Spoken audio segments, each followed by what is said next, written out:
कि भाजपा की तो ये पॉलिसी ही नहीं है परमानेंट नौकरी वाली। राज्यकर्मी का तो कोई कॉन्सेप्ट ही उनके यहाँ नहीं है। पूरे देश के सारे नौकरी पेशा लोगों का पहले पेंशन इन लोगों ने ख़त्म किया।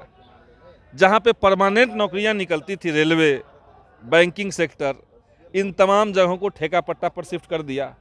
माननीय उप मुख्यमंत्री इस्तीफा दे, किस आधार पर दे?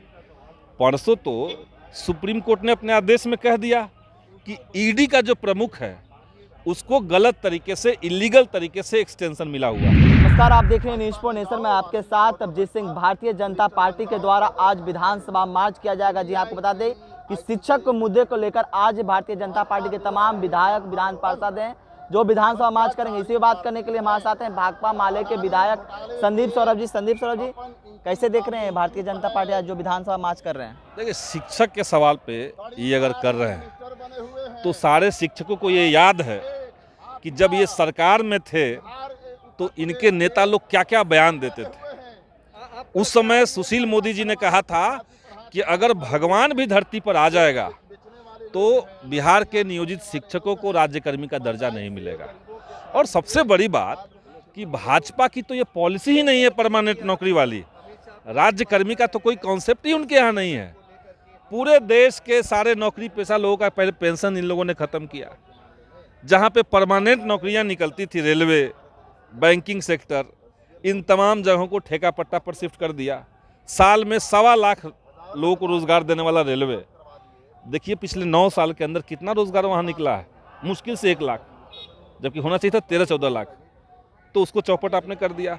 सेना की बहाली में बच्चे जाते थे, युवा जाते थे, सेना की बहाली को आपने 4 साल पे ला दिया। तो जो ठेका पट्टा पर नौकरियों को शिफ्ट करवा रहा है, जो प्राइवेटाइज कर रहा है, वो कहाँ से नियोजित शिक्षकों को राज्यकर्मी का दर्जा की बात कहेगा? वो सिर्फ विपक्ष में इसलिए तमाशा कर रहा है।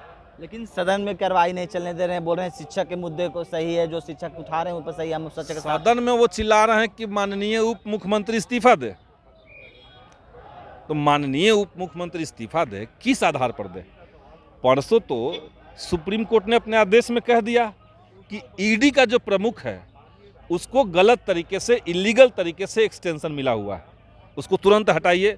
सरकार गिड़गिड़ाई, नहीं इस महीने भर रहने दीजिए, तो कहा कि ठीक है इस महीने बाद हटाइएगा। तो सुप्रीम कोर्ट ने भी कह दिया कि ईडी के प्रमुख जो हैं वो गलत तरीके से अपॉइंट किए हुए हैं। तो गलत तरीके से क्यों अपॉइंट किया गया था उनको? क्योंकि बीजेपी ईडी को अपने एक संगठन के बतौर इस्तेमाल कर रही है। जैसे उनका संगठन अपने पॉलिटिकल कामकाज में लगा हुआ है, वैसे ही ईडी जो है वो तमाम विपक्षी नेताओं का चुनाव से पहले, लोकसभा चुनाव से पहले विपक्षी नेताओं को निशाना बना रहा है। तो ईडी के छापे के चलते आप कर देंगे। आप ये बताइए कि अभी 10 दिन पहले मध्य प्रदेश के अंदर बीजेपी के कार्यक्रम में मोदी जी ने क्या कहा कि 70,000 करोड़ का एनसीपी ने घोटाला किया है। अब वही एनसीपी उनको अच्छा लगने लगा, शपथ दिलवा दिया अजीत पवार को। लेकिन सर सवाल ये है कि जिस तरह से आप भी शिक्षक के साथ में, शिक्षक अभ्यर्थियों के साथ में हैं, लेकिन भारतीय जनता पार्टी जो मुद्दे उठा रहे हैं वो सही उठा रहे हैं? पूरी तरीके से गलत बात कर रहा है वो छात्रों को, युवाओं को, शिक्षकों को सिर्फ भरमाने का काम कर सकते हैं, वो कोई बात नहीं कर सकते हैं। थे ना, इससे पहले सरकार में तो थे ना। आप भी तो सपोर्ट कर रहे हैं जो शिक्षक के मुद्दे हैं, और चाहे शिक्षक अभ्यर्थी के। तो हम तो राज्यकर्मी का बात कहीं ना कि राज्यकर्मी उनको अनकंडीशनली मिलना चाहिए। तो वो सही तो कर रहे हैं भारतीय जनता पार्टी, लेकिन वो ये बात कहाँ कह रहे हैं? वो तो 50 तरह का बात कह रहे हैं। उनका तो उद्देश्य शिक्षकों का उद्देश्य नहीं है।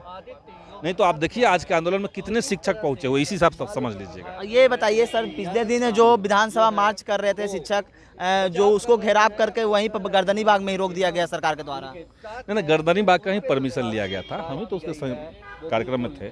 गर्दनी बाग का लिखित परमिशन था, वहीं पे बैठने का कार्यक्रम था। चलिए, तो आप सुन रहे थे भाकपा माले के विधायक संदीप सौरभ। उनका साफ तौर पर कहना है कि जो आज भारतीय जनता पार्टी के द्वारा जो विधानसभा मार्च किया जा रहा है वो साफ तौर पर उसमें एक भी शिक्षक नहीं दिखेंगे। और जिस तरह से कहें तो भारतीय जनता पार्टी सिर्फ जुमला करते हैं, उससे पहले वो इसके विरोध कर रहे थे, वो कभी राजकर्मी की बात नहीं कर रहे थे, और आज वो राजकर्मी के करने की बात कर रहे हैं। इस तमाम खबरों को न्यूज़ फॉर नेशन के साथ नमस्कार।